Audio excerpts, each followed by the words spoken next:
Good morning. Hello, everybody, and welcome to the 307 RPG podcast. I'm Patrick. I'm Nolan. Hi, I'm Zach. Fellas, what's new? Anything fun and exciting? Because it's not fun and exciting for me. So come on, I have to live vicariously through the two of you. So give me something. I I You're bought killing me. I bought a couple games this week, I guess. Okay, what'd you buy? The Shadows of War, Mordor, Lord of the Rings stuff was on sale for an EA publisher, so $11 spent. I never played the second one, and then after our One Ring looking, I kind of had the itch. And then a new expansion for Lord of the Rings Online is actually coming out, so I pre-ordered it and get to start messing around with a new class in that game, which is hilarious to me next week. Very cool. Which is so in the game, right? It's really hard to come up with classes, and we kind of see that a little bit in the One Ring because, you know, it is kind of is what it is, right? People do their thing. Everybody's kind of a fighter for the most part. So they've come up with a couple that have been a little lore breaking, like a rune keeper. So not necessarily magic, but a master of the runes, kind of strictly elves and dwarves. Then they came out with the Bjorning lately, and since it's interesting that they're super rare, to then all of a sudden have like an entire raid full of bears, is people had some issues with. So this time they really just decided to piss people off, and they came out with the Brawler. And so, for a lore reason standpoint, I will be playing a man brawler. And as I was telling Patrick earlier, it really only makes sense that a man would get drunk enough to think that he could throw a stein and fight Sauron. So, I mean, that's for I'm down for that. their interrupt literally is like a cake smash, and it cracks me up. But other than that, they're kind of fisticuffy boxers, and apparently it's based upon the lore of Helm Hammerhand. And I don't know if that's why he got his name, because he was just such a manly man that he punched things. I don't know, but I mean it changed the lore on it. And I'm gonna have to do some homework there. So that's what I'm doing. I'm gonna be punching people in Lord of the Rings next week. That doesn't sound too terrible. How about you, Zach? Nothing. I've been swamped at work. I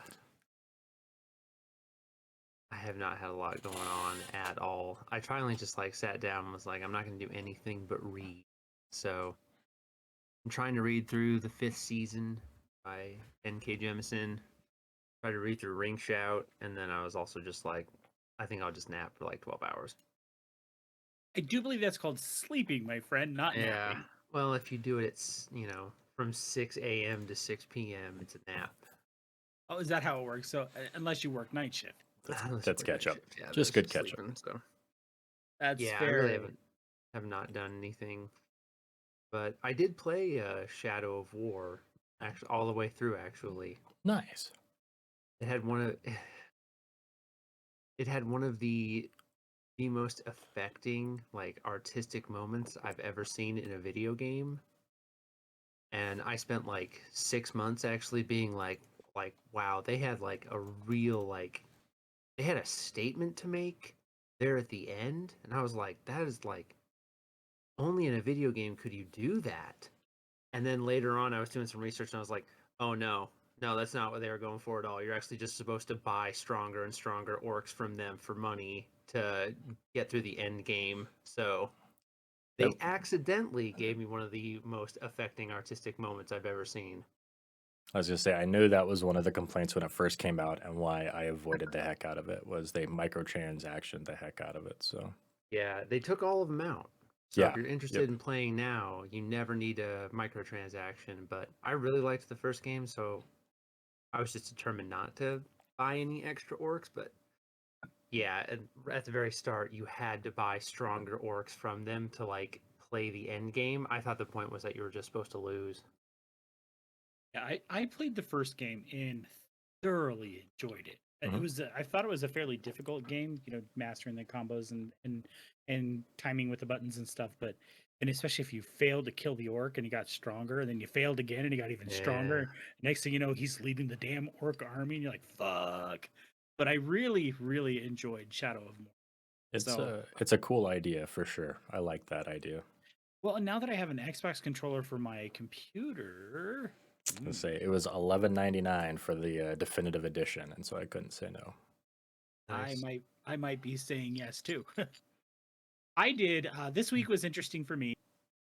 I think I've told you both that I am in a shadow production of Rocky Horror Picture Show, which I'm actually in it with Zach's sister-in-law, Ticina, who is playing our Frankenfurter, and I think she is going to absolutely kill it.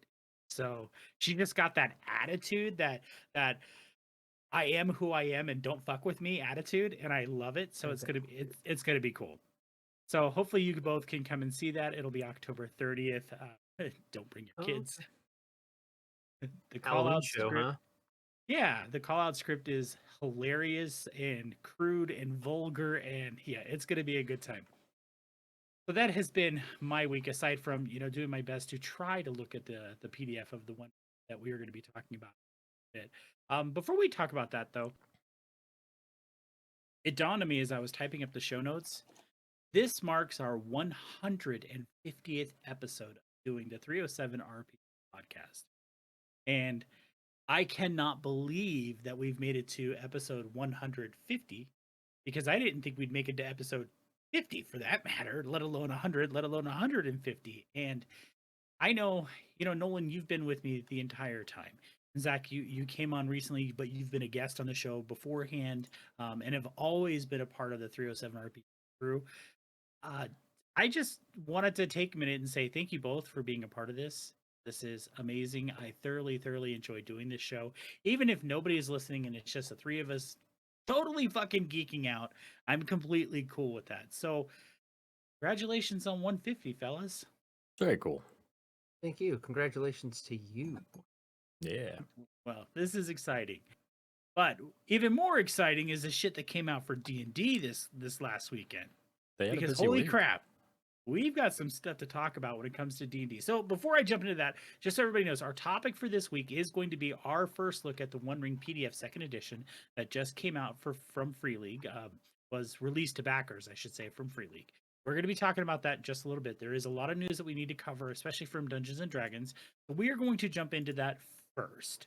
Obviously, this past weekend was the D&D celebration where we got to hear about a ton of stuff. A new expansion coming out in the celebration of the 50th anniversary. I shouldn't say expansion, a new edition coming out in celebration of the 50th anniversary of D&D.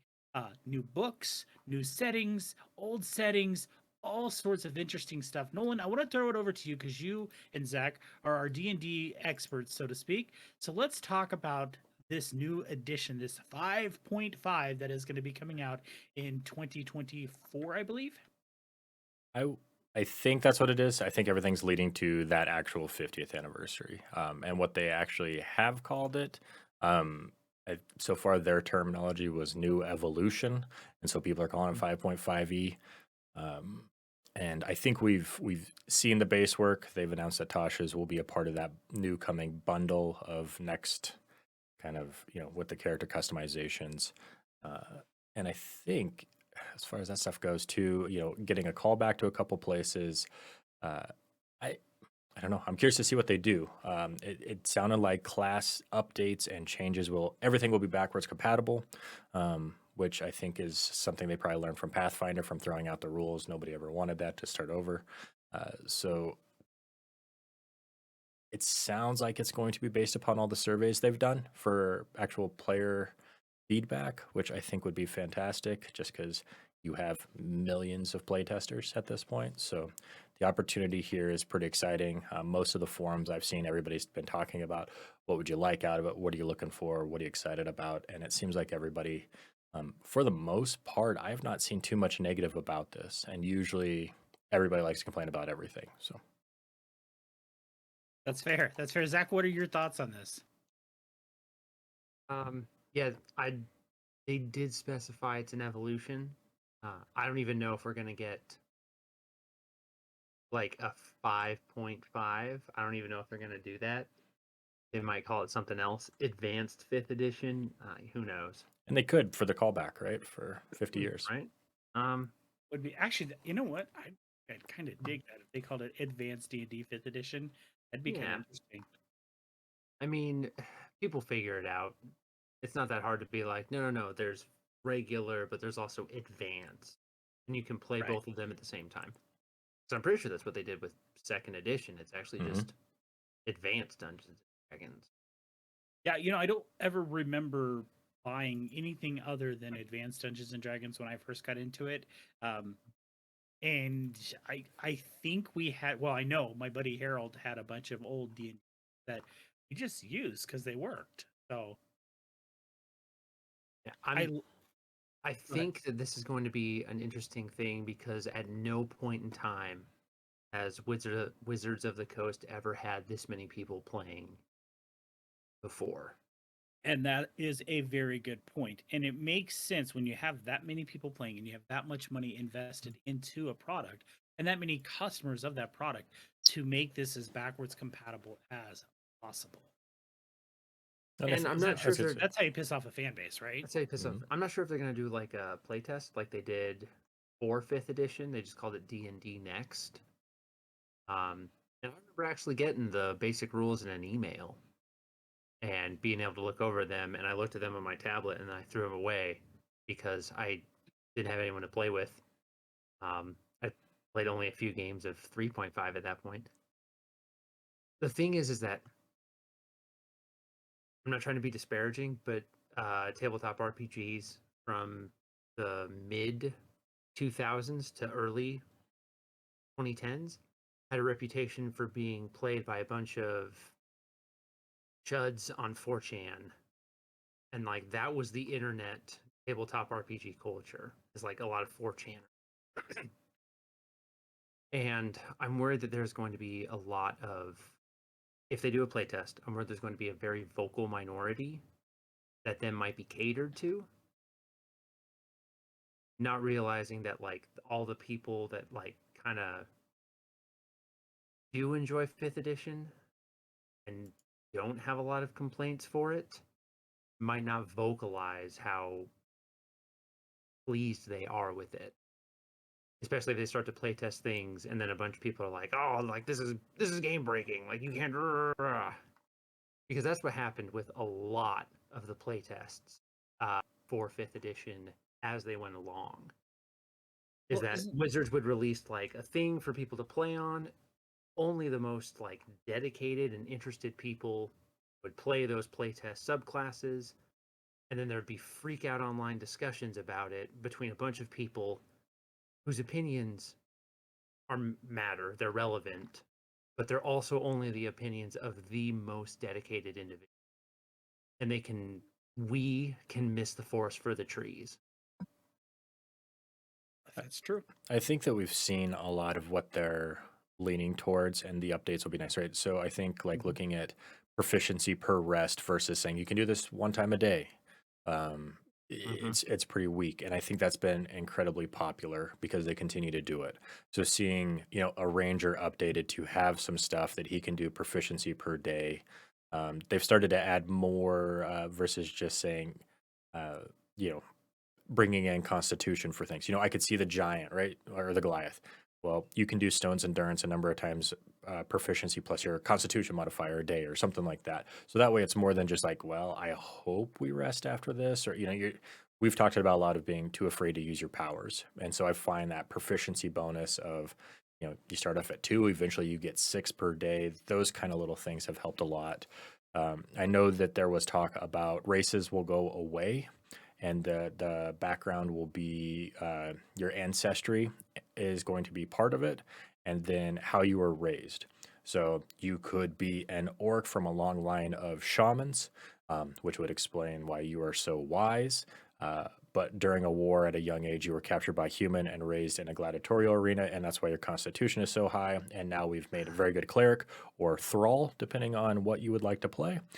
Mhm. But again, that's I can enjoy um, if your stats are created based upon story. I think that's a lot easier to play than just saying I'm a strong orc. How do I make this work? And so I don't know. I think the race thing that they've done has been really good. I think if you had, instead of just saying you're an orc and you get this and this and this, it would be these are your ancestors. This is how you were raised. This was your job before you became an adventurer. And then you could just kind of, by the time you're done, like, oh, wow, these are my 5 passive abilities of being this person, this character. And those are the things I'm really excited for. Just I think they're just really story based from what I've heard so far. So a couple of years away. I think they wouldn't announce it if they weren't planning on playtesting. So and again, with more surveys and stuff like that going out, more people playing it, I don't see you messing with it too much, especially after we've talked to so many people who are converting their editions to 5e as well. So I can't see them just abandoning the system after you get, more and more people that are, oh, well, this game's going to 5e, I'll try it. I'm like, wow, this 5e is actually really good. Let's check out what they're doing. I think there's a healthy relationship there between the other companies too. So I don't think they're going back. They're never going back to like third and fourth editions, huge numbers. Like they're never going back. They're never doing it. well, and I'm hoping It's that this here will give them an opportunity to balance and look at, and we'll finally see some high end content as well, because there is some pretty power breaking things that wizards get to do where you're still just a barbarian who's stuck on the ground, right? So I think that's probably why you don't make those games, because you can make people feel left out. And that's what I'm hoping most for out of this opportunity is a nice little balance system, bring some other classes up to par so everybody's on a paladin level or a bard level or a wizard level, and then put out some high end epic content. Also announced at D&D Celebration was the newest hardcover this past weekend. It is Mordenkainen Presents Monsters of the Multiverse. This new hardcover book will be coming out. Wow, my show notes are terrible here. Uh, and is scheduled to be released as a standalone book as well as part of a bigger set that Nolan kind of alluded to earlier called the Rules Expansion Gift Set on January 25th, 2022. This gift set, as Nolan said, will have Tasha's Guide to or Cauldron to Everything, Xanathar's Guide to Everything, and the aforementioned Monsters of the Multiverse, and carries a pre-order price tag of $101.97. Now, to be fair, if you bought all three of these books individually, you're going to be spending about $150 because typically a book from Wizards is about $50. So I'm curious what you guys' thought on this product is. Zach, we'll start with you. Oh, can you hear me? Yeah, we can hear you. I don't like that they reused Mordenkainen. He already had his book. But he's cool. I don't care. Put Elminster on it. So here's my thought to it. And if you look at what's going forward with this 3-person box set, it is Xanathar, it is Tasha, it is Mordenkainen. And so I think that's why they did it. If they were bringing forward that basically the last book was just a big book of elves. So I'm hoping it's a redeeming quality. The little box set looks really pretty. I posted that one for you guys in the podcast section. I actually enjoy the simplicity of these books as far as just from, it's a crisp looking little box set right there. So I mean, those look cool. And again, I mean, if you bought these individually, you're gonna be spending $100. Now you can just buy them or as a set for $101. Now I don't know if that's going to be the continuing price or if that's just the pre-order price. I do have a link in the show notes to an Amazon order form where you can order that for that 101. If that is something you're interested in, folks, go and grab that and well, there you go. You have all three books. I know that they talked about again, we probably, if you have been playing, you already have 2 of those.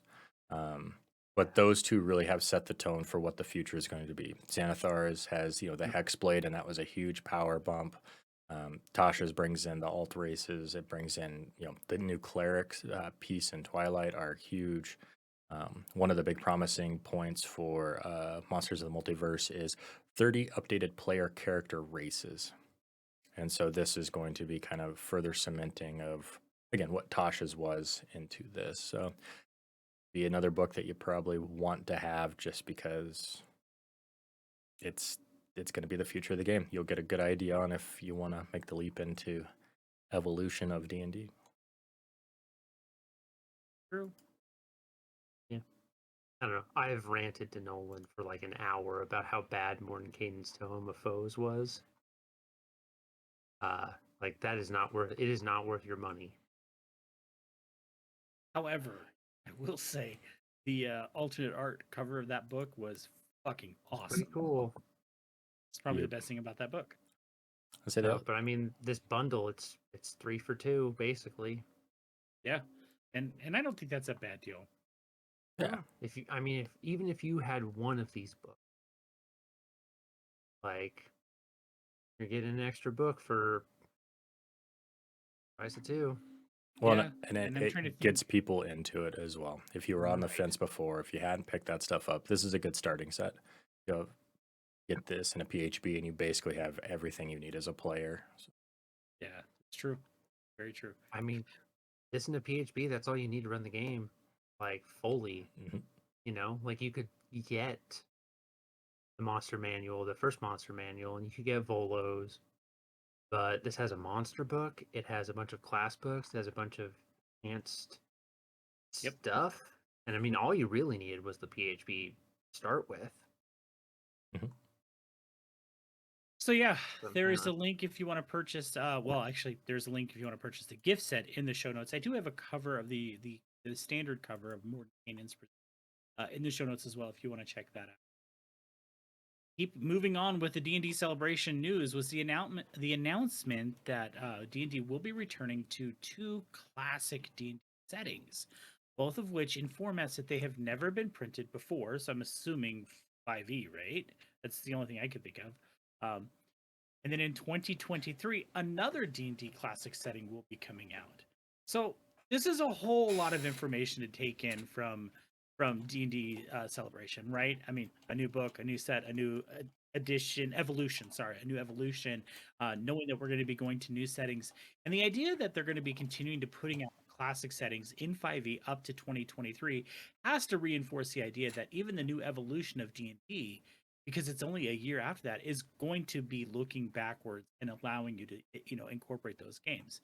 So I do think that's a great thing for Dungeons and Dragons, and I do think it's going to be a great thing for the player base as a whole. That being said, new or classic settings. We know Ravenloft was one of the ones when they said that we were going to get 3. Obviously got Ravenloft. We knew that gave us that. What do you guys think? 2 settings. What are your thoughts? Is Fizzban's the Dragon Book kind of a prelude to us getting Dragonlance? Are we going to see Dark Sun, Spelljammer, Greyhawk? I could see maybe the Dragonlance as being one of them coming forward, just from a standpoint that it seems like the original creators are doing their own thing and have completely walked away from it. Right? We saw that they have their own thing going to Kickstarter. Means that it's owned by somebody else at this point. My guess is Planescape is probably one of them, just to open up the multiverse, and that kind of lets you. That would be the opportunity or the opening to open up Spelljammer or, uh, you know, whatever other worlds they want to go to. What about you, Zach? What do you think? I mean, all we can do is speculate. It does say coming to formats, and if that's a very like particular way, we might not be seeing books at all. I wondered that too, because of that use of the word formats.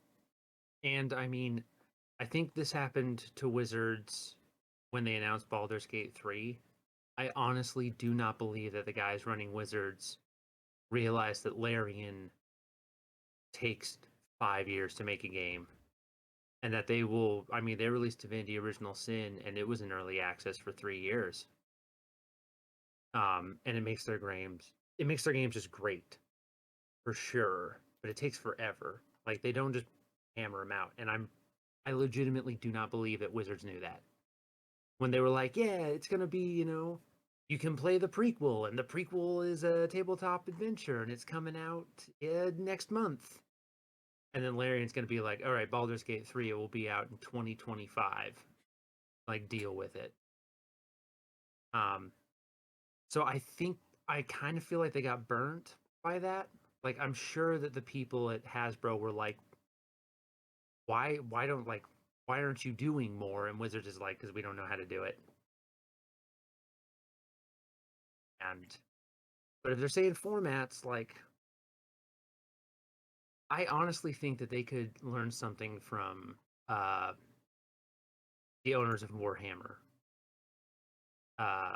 Because Games Workshop. Games Workshop will greenlight. At one point, they would greenlight any video game that did not request like story elements. They just didn't care. Why? Like, yeah, you're gonna spend money to advertise our product for other people. Like, go for it. Why you have such like a dearth of quality games. Like some games suck, but some games absolutely. in the Warhammer are really good. I think Wizards of the Coast could learn from something from that, and maybe this format thing will do it. Like, make a cartoon, do it again. You know, make a video game, even if it's just cheap mobile games. I say they could be the official movie stuff too, and Official movie stuff, yeah. Yeah, release a book that's like the setting for the movie. I yeah, don't know. sneaky verbiage. Yeah, that's It my is. thoughts. That Yeah, and when I read in formats, I was like, huh, I wonder what they're alluding to there. So good call on that one, Zach. that's kind of how I feel. I Okay. think they're trying to pull a fast one on you. Probably. Well, got to pay attention to those things, people, and obviously Zach does. So that is the news for D&D, and that is quite a bit of quite a bit of news and a lot of excitement, and I hope that we're going to see some really cool things coming from. Let's bounce over to Onyx Path real quick. With an initial ask of $35,000, Apocalyptic Record for Werewolf 20th Anniversary Edition has been fully funded, and fully funded in that first day. In the Monday meeting notes, Rich Thomas got a little bit nostalgic as he talked about his time with Werewolf. Like, he talks about how they were trying to figure out how to shoot the cover, and ended up using a rusted piece of metal, an oxidized rusted piece of metal for the cover. And then they got to thinking about like the how to make it stand out, and so on and so forth. And like he saw something about Wolverine's claws. He's like, oh, what if we had claw marks through the metal? And I mean, because I think the cover for Werewolf is like awesome. And it's interesting how they talk, because I've listened to them talk about the cover for Vampire and how it is a piece of green marble, and they just laid a rose on it and took a picture, and that was the cover. And so here it is once again. They just have this piece of metal. So anyway, it was interesting to read through that. Um, that Kickstarter is still live. It has 18 days to go. They have more than doubled. I think it's more than doubled what they were asking for, and they're knocking down stretch goals like crazy. So if you're a fan of Werewolf 20th, make sure you go and check that out. It's obviously going to be a bit before we have Werewolf 5th edition from Renegade, so you still have time to enjoy 20th. Backers of Beyond the Grave should have received their backer PDF last week from Onyx Path. I know I got mine. I haven't had a chance yet to skim through it, but if it's anything like they came from Beneath the Sea, it's going to be freaking great.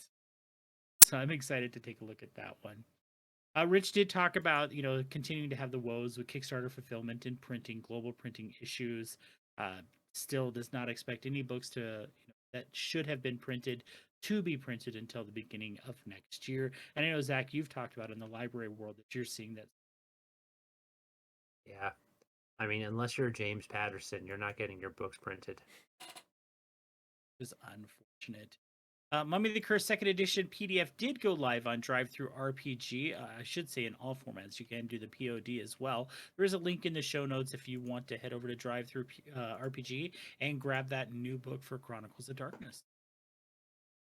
Can you see anything else from Onyx Path before we move to Renegade? No, but I'm glad to see that their stuff is being funded more. Yes, me too. So Renegade Game Studios. Let's see.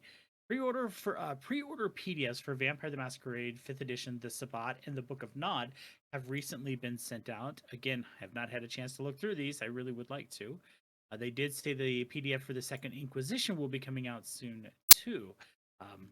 So yeah, I'm excited to take a look at those. Let's see, what is that? Oh, I just noticed how you guys have forgotten that Ravenloft Mist Hunters is out, and thought maybe I could entice you with the cover art. It does look cool. Wow. That's cool. No one completely sidetracked us. Squirrel. Oh, that's. Stop it. Renegade Studio did say they are celebrating their month of darkness throughout October. They haven't announced anything. Damn it, Nolan. Those are cool. They haven't announced anything for V5 yet, but did say that there are going to be more details coming. Lost your voice, Patrick. You guys hear me now? Yeah, I can hear that. You're back. Where did you lose me? Just there. You Okay. cursing me blew up the microphone. You. Oh, okay. You hear me talking about the month of darkness throughout October? Mhm. Okay, good. Yep.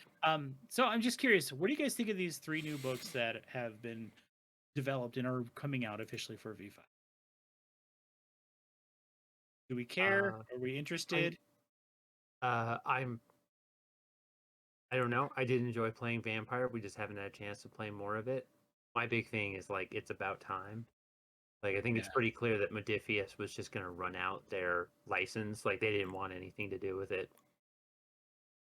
Yeah, Onyx Path has done a great job of keeping V5 going. Yeah, and I think Renegade Studios being like, all right, we got to get stuff out there. And that's that. Like- I think that's the goal, right? Is we need to see what their version is and how they take care of it. I guess going forward before you get too excited. Right.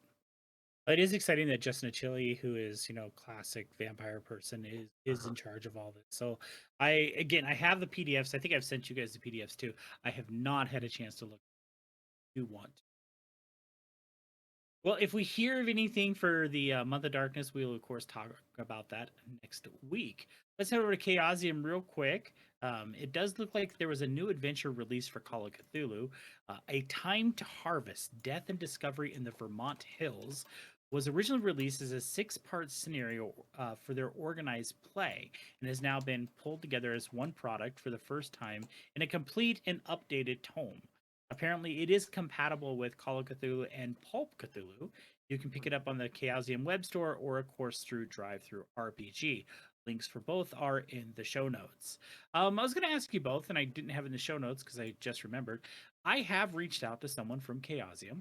With us coming into October, I thought it might be fun to talk, about some of these horror games like Call of Cthulhu. I just wanted to see if you would like me to proceed or pursue that. Yeah, always. Yeah, it's always neat to. I like talking to dudes. Yep. All right. Well, I will. He is in England, so scheduling is going to be a little different, but it might we have to do some adjusting. But I will continue to do that. Awesome. Free League Publishing recently announced a partnership with Chris McDowell with Electronic Bastionland, I think is the name of his company, to publish a new edition of McDowell's critically acclaimed RPG Into the Odd. This is a game that I have never heard of. How about you? I've not. Nope, not until this. Yeah. Into the Okay. Odd. Into the Odd RPG is written by Chris McDowell of Electronic Bastionland with art and graphic design by Johan Noor of Morkborg, which apparently my youngest has played Morkborg. And he said that game is Nice. fucking brutal. Yeah, the art is, once again, as with everything Freely, the art is just amazing. This will be printed and distributed by Free League Publishing, a rules light, flavor heavy role playing game of industrial horror and cosmic strangeness awaits. The project did launch on Kickstarter and has 17 days ago. They are well past their funding goal and, of course, are now knocking down stretch goals. Yeah, so let's go back to Morkborg here, a game that I have not played. And Aiden said it's something like heavy metal horror. Yeah, it's like black metal horror. Yeah. He said the game is fucking brutal. I forget. I don't even remember how him and I got to talking about it. I think we were just. I know what it was. I was showing him all the stuff that Matthias had sent us from Free League, so we can eventually start talking about these on the show. And he saw Mork Borg and he goes, "Dad, that game is fucking mean." He said, you are going to die. It's just how it's going to happen." Yeah. That might be fun just to do a one shot of, just to see what it's like. I have the So- I do have the I had like the I don't even know what you call it, the player's handbook. The RPG. I think there's only one book, but I think Freely gave us a gave it They did. to us as well, yeah. So Yep. Yeah. In fact, I'm gonna need to get a thumb drive, both of you, so I can just provide you with all the stuff that. Alrighty. because it's a lot. And thank you so much, Free League. You have given us so much to talk about, so which is great. And we're gonna just keep going with Free League here because that is our topic of the night. As we move into that, backers of the One Ring received the PDF of the One Ring source book, the Lore Master screen, the Rivendell supplement, and the starter kit from Free League this past week. And since we are backers of the project, we thought it'd be fun to do a first look at this game. Now, I'm pretty sure I only sent you to the source book, correct? That's all that I have looked through. Core, Yes. yeah, core rules, whatever they call it. Yeah, the core rule book. I have taken a moment very briefly and just quickly skim through Rivendell and the Shire with my son over my shoulder. And I at some point I think we were both just like because our jaws were just completely on the floor, blown away by these books. The Lost you again. really Oh, there it goes. Yeah, now you're back. That's very strange. We keep saying this about Free League, but they blow us away with their games. I don't know if they blow us away with their games because we haven't played, but the layout, the detail, the art, I have not been disappointed by looking through one of them. I've enjoyed just reading them and seeing them, and I think that's kind of the interesting thing for me. Again, we haven't played it. I'm not sure how the system works. I don't know how the world feels, but everything about it is so well put together that it just is. They are great books. Yes. Okay, so let's talk about the core rule book, and I don't care which one of you want to go first. I'll let you guys go first because apparently my mic's acting up. So Go ahead, Zach. So the One Ring second edition is, I have to look up their names because their names are Italian and I will butcher them if I try and do it. Forgive me.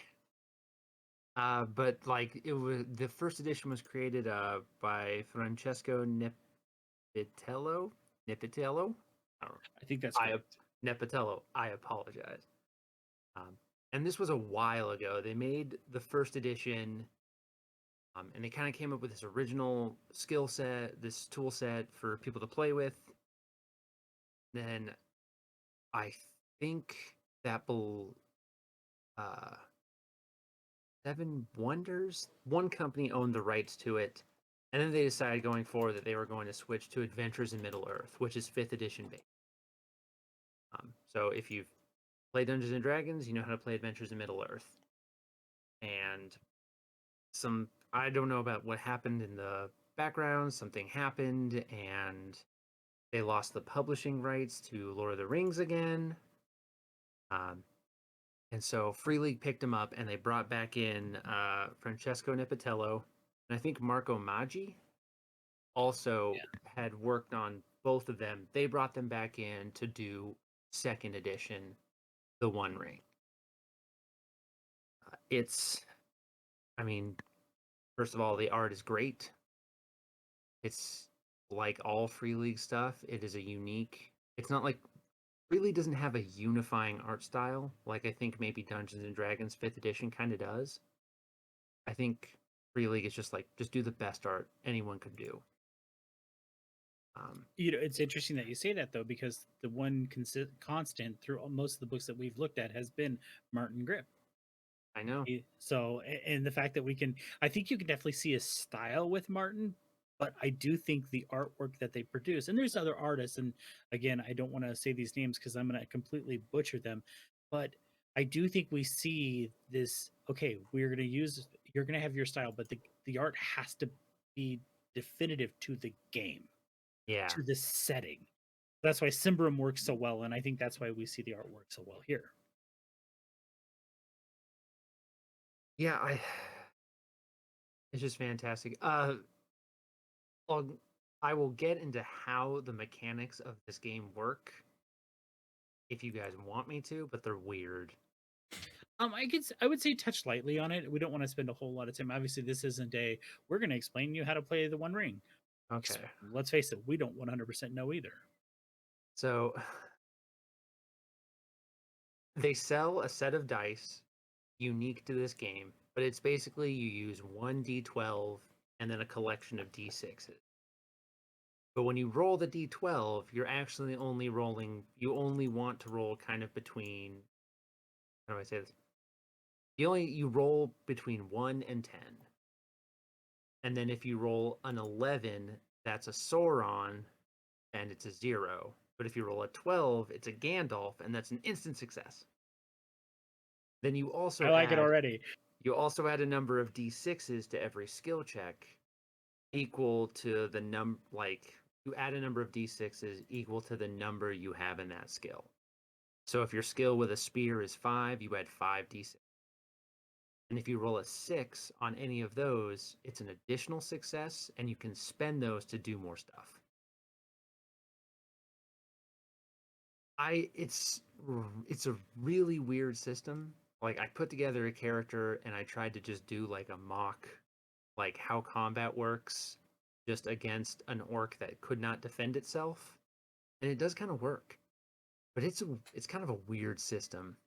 Like, it's not like even like Cyberpunk 2013 and 2020 and even Cyberpunk Red, it's basically no different than a D20 system. They just use a D10, so you're more likely to get instant successes or instant failures. This is just completely different.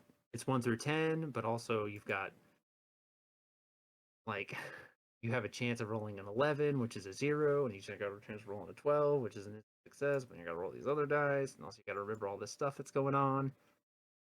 And combat is real weird, and it is not like it's not like a thing of like, hey, you want to wear your opponents down. Like, no, you want to get an instant kill.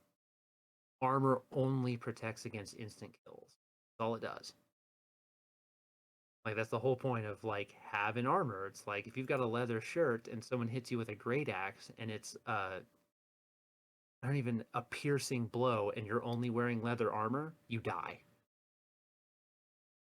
Leather armor does not have a defense like rating that is able to save you from a blow that strong. Like, it's weird. It's weird. And I really like it. Okay, Nolan, what about you? Just from a brief overview of it and looking at it, I didn't look too much into how to play. I looked just more into some of the interesting aspects of it. Every game they seem to do seems to be kind of dice light, story heavy. The character customization is very. It's not. It didn't seem too complex. It seemed pretty straightforward. I'm trying to think of how. I don't know. It's just something I want to play from that standpoint of how much freedom you have, because really does it. You have like your adventuring phase, then you have a fellowship phase where you kind of describe after you're done with the adventure what you've been up to. So it it's nice to see those little breaks and pauses are actually part of the game because it gives you an opportunity to uh, build more story. I guess I don't know. It's interesting. I think this is a weird thing that I have noticed the more we've played 5th edition, and honestly, the more games that we have played when we're not playing 5th edition, is that, and I hate to say it, but I think sometimes if you don't include downtime as a necessary gamified part of the game, it doesn't happen. Mhm. Yeah. And I think that we've seen that with the adventure books. It seems to be again very much go go go go. Apocalypse is happening. End of the world is happening. Like it is a big adventure, but that's really hard to have a big adventure for 1 through 8 and have anything happen, have life happen. Because these in a realistic standpoint, you look at like Dritch. Dritch has been alive for 150 years and he's probably a 15th level fighter, right? Whereas you went to Cholt as a level 1 and in the span of 30 days you're a 12th level lich. Like, the rapid growth of progression doesn't give you any time to sit in the character and feel, I will say I can't say that for all of them, because I thought Waterdeep was probably one of the better ones where you had a world going on around you where you weren't just stuck in the woods trying to survive. Like, but this feels like they very actively say time passes at different rates in the One Ring. Evening spent playing may detail a single day in the life of an adventurer, or skim over a month or more of their career. Um, I think that's really fascinating. Again, you are playing over this time period. It is a big time period. 65 years or something like that is the gap. So I really enjoyed the races. I liked reading about where you're from and how that affects you and your morale and your strength. And I like some of the character creation stuff there, as far as just selecting kind of what's important to you. The class system seems pretty, this is what it is and this is what you do. And I like that each one has its own built-in flaw or temptation that you can fall to. I think that's kind of a neat thing as well, just from a standpoint that I 5e doesn't deal well with doubt or uncertainty. I think 5e struggles with like the horror aspect, just because it's really hard to bring in some of that stuff of your characters losing it a little bit, or despair. And you see that from almost every character in The Lord of the Rings when you watch the movies or read the books. Even Aragorn himself doesn't even want to go on the adventure because he doesn't have faith in what he's trying to do.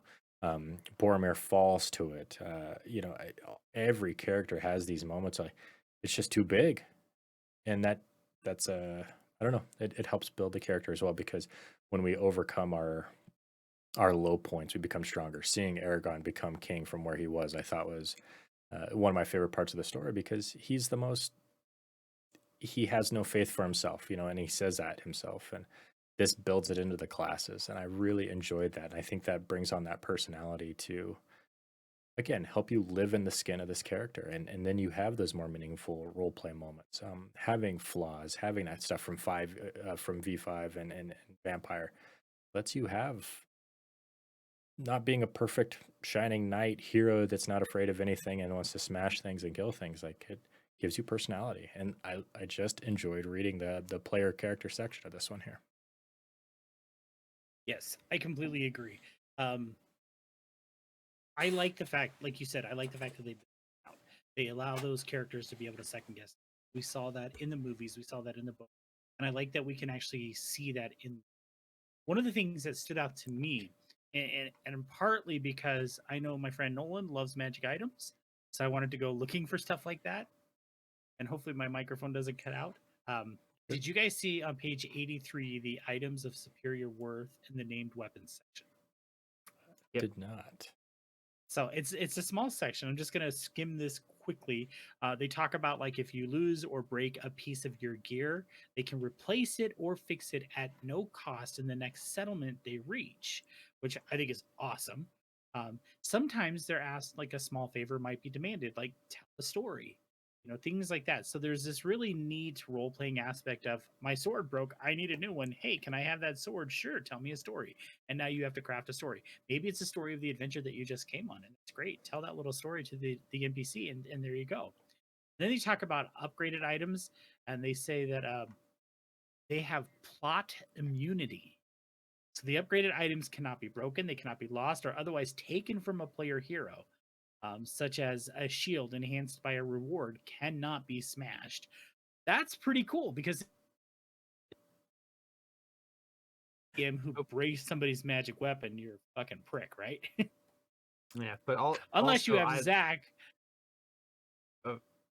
I think you were going to say something about blowing up a magic weapon, I'm sure. Or maybe not. Oh, well, I've seen you deliberately blow up magic weapons. That was the most damage I could do to that lich at the moment, and she needed to go down. I do like the last little Completely bit. destroyed my game. I do like that last little bit of the section you just read, where it's like they can't be transferred either. Right. Yeah. Like, That's what I was going to say. when Boromir goes over the falls, he takes his horn and his sword and his shield with him. Aragorn stole When those bracers. Thorin is buried. They must have been magical That's bracers. true. Aragorn did steal his braces. He does take. It- I think in the books everyone takes a memento from Boromir. Like someone takes like a necklace that he had, and they take the bracers. If I recall correctly, it's been a while since I read, but they don't get his sword. You see that a lot, right? You see that with most. Very rarely are things passed down. You are buried with your axe. You're buried with your shit. Isn't that what happens with Thorin? He's buried with Orcrist. Yeah. Yep. I mean, and everybody knows like this is a big deal. Like this is an ancient weapon of a forgotten elven king. Like like it's a big deal. Yeah, It glows when enemies are nearby, but yeah, just put it with him. He take those with him. So they go on to talk about named weapons, and I'm actually gonna read these few paragraphs real quick because it won't take long. It says warriors and adventurers often name items of war gear that prove themselves worthy.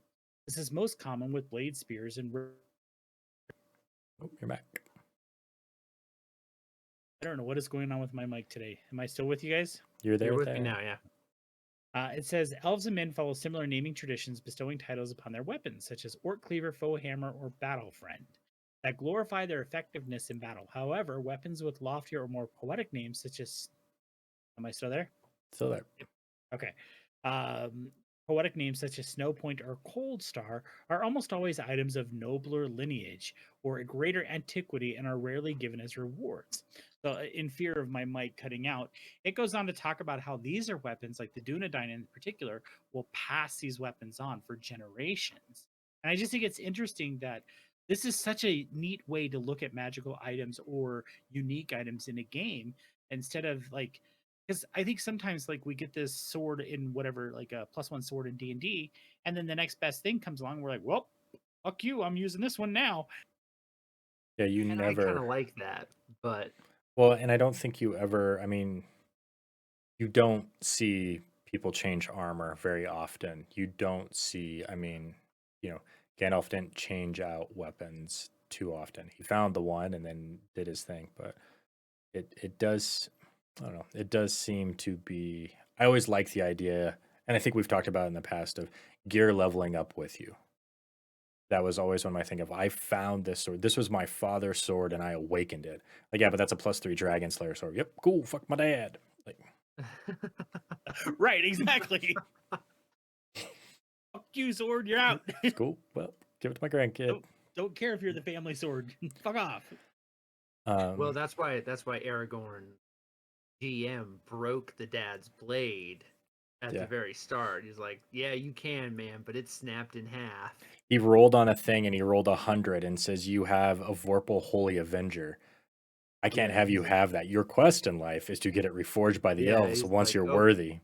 Yeah, it got snapped, but don't worry. Like eventually, when everybody else has their magical weapons, we'll give you yours back. Has them, you can have it back. Yeah. I like the virtues. I like culture virtues. Again, I think that's become a theme that I like feats coming from classes or races. Again, they're like a feat. Oh, I'm really good at a great sword. Is not as cool as you're a descendant of such and such, and it's in your bloodline to resist dragons or whatever. You know what I mean? Like those feats that tell a story are so good, and there's so many of them in 5e that are just bad, right? Being able to lip read perfectly or be able to remember stuff for a month is so cool. But why would you take a feat that lets you climb without a penalty to speed when you could just take a feat that increases your speed by 10 in all situations? Because one, you only comes up if you try to climb over 40 feet, and the other one comes up every single time you move. Why would you do it? I would like you both, if you have your PDFs open, I'd like you both to go to page 145.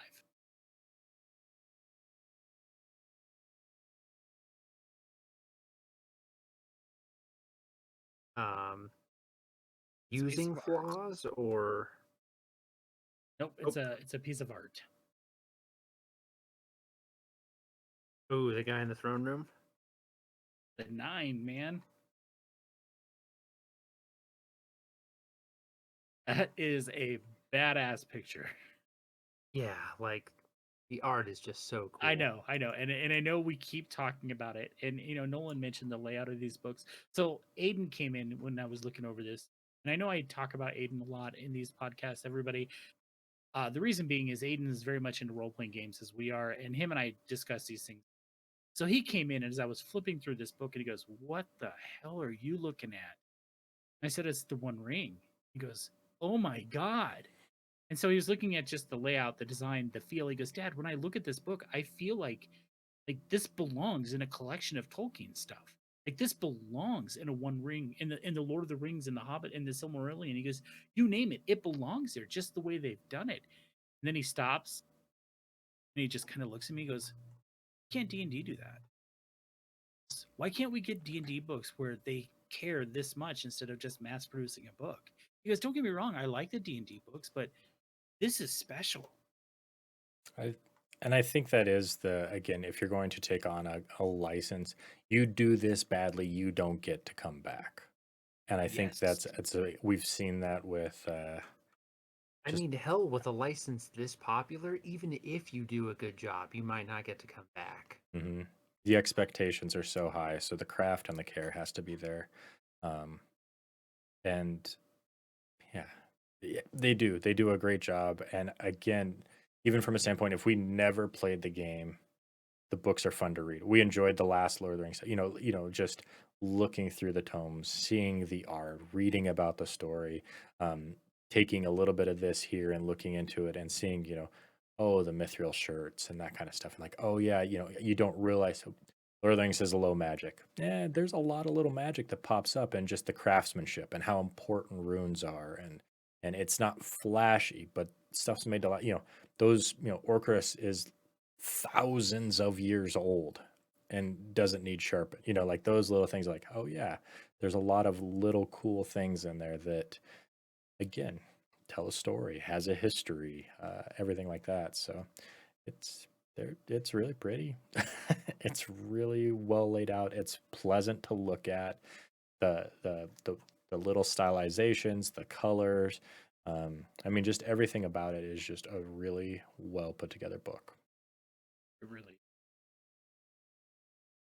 Yeah, obviously we're not getting into the rules, and we're not going to, dive super, super deep into this, but I just, if you haven't, and, speaking to our listeners, if you haven't looked at books from Free League at this point, if you haven't just taken a moment to like even buy a PDF through Drive Through RPG instead of actually investing in a book, you really need to, because this is a company that is putting out some amazing products. And like Nolan talked about last week, even an art book from these folks would just probably blow your mind and inspire you. Like I'm looking at the wolves that they have, um, and just looking at these, it's like, oh my gosh, can you imagine a creature based on these wild wolves in D&D? So yeah, it's just good, and I can't recommend it enough. Yeah, completely I agree. I will say that I think that so far, if you want to be in this world, these are just fantastic opportunities to do so. There are a lot of really good games out there, but Lord of the Rings has a special place for a lot of people, and it is one of the better stories ever. I think that's pretty safe to say, and so again, you just could sit down. This is one of those things of the worst part of the Lord of the Rings is that it ends, and that's the hard thing here. Is like you're playing in a timeline. You know the story is going to end, and that's probably my only thing that I would say that I don't want to play it, right? Because I don't want you just want to be there and see the stuff and be a part of it. So at least for me, anyway. They did a good job. It makes me want to play it. Makes me want to adventure and see it and have my own story there and be a part of a bigger tale that eventually, like they said, it's 65 years in the gap between our books or movies, depending on what you watched or seen. Why wasn't there more of an evil presence? Why didn't the north of Arnor come down and wipe out from the back. Why didn't they get caught up? Why didn't the Urukai, why wasn't there a bigger armor? Blah, blah, blah, blah, all that stuff. Well, because your heroes had something to do with it. It's a great story. We get little things of, well, why didn't the dwarves come help? They were busy fighting their own war. Well, why was, what happened with, Bard's grandson and all that stuff? Why weren't they there? Because they were fighting their own war as well. And that's why the army was able to do what it was able to do, because little people, part of this great story that never got told, did their thing. And this is what you get to do.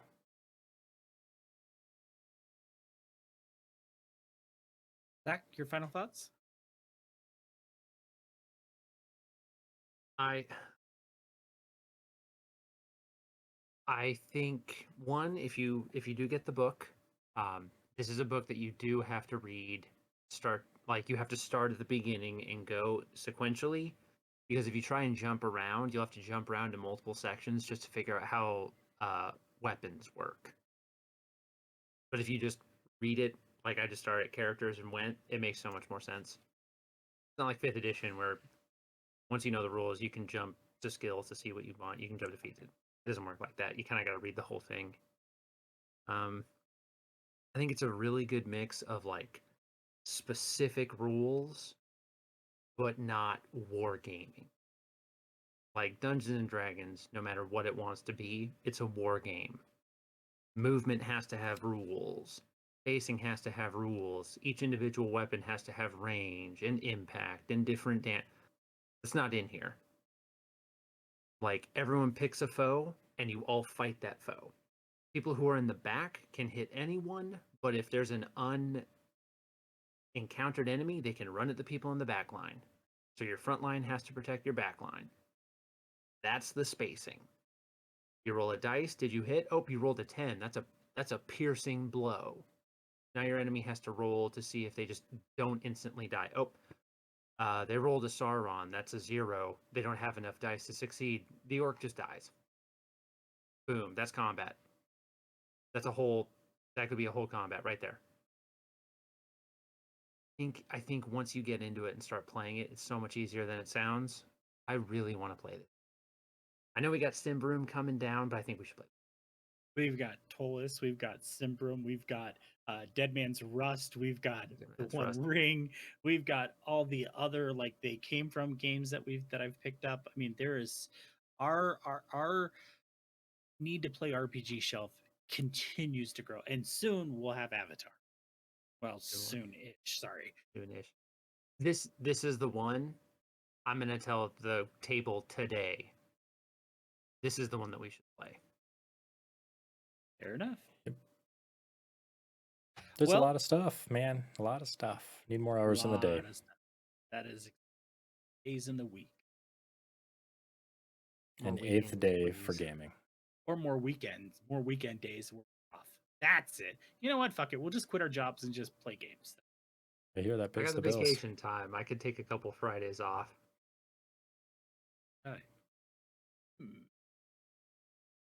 Interesting. Exactly. Well, that is going to be our show for this week, everybody. Thank you all so much for listening. I did notice I was popping over to Podbean and I noticed that we are picking up a lot more listeners from all over the world. So I just want to say thank you for listening and welcome to our show. We hope that you continue. Next week, I don't know what we're going to talk about. I think we had originally thought we were going to talk about Legend Lore this week, so maybe we'll do that for next week. And then, we'll see where we go from there. Until then, thanks, everybody. Bye. Bye, everyone. Have a great day.